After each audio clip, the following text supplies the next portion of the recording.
Ito ang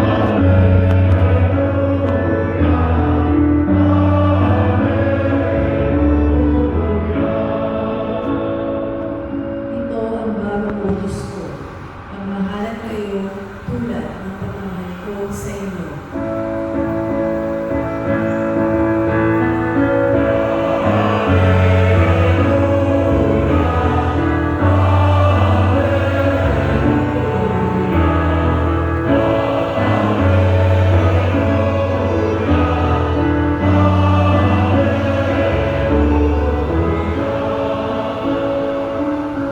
Sumainyo ang Panginoon.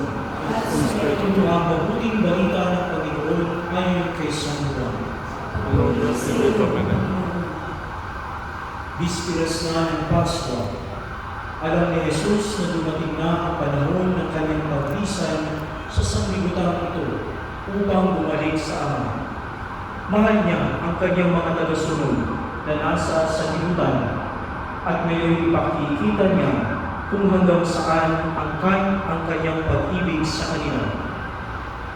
Naghahaponan si Jesus sa mga alagad. Naisilid na ng diablo